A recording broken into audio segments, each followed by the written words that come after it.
Anh chị em thân mến, anh Phaolô có quy hướng đã yên nghỉ trong bình an của Đức Kitô. Trong đức tin và niềm hy vọng được sống đời đời,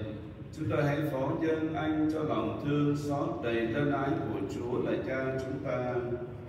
và hãy liên kết với anh bằng lời cầu nguyện để anh nhờ bí tích rửa tội đã trở nên nghĩa tử của Chúa, đã nhiều lần được bổ dưỡng nơi bàn tiệc thánh, giờ đây cũng được thông nhận vào dự tiệc dành cho con cái Chúa trên trời, và cùng với các thánh hưởng phần gia nghiệp muôn đời Chúa hứa ban. Chúng ta cũng cầu nguyện cho chính chúng ta giờ đây đang than van khóc lóc, một ngày kia có thể được cùng anh đón gặp Chúa Kitô, khi chính Người là sự sống của chúng ta xuất hiện trong vinh quang.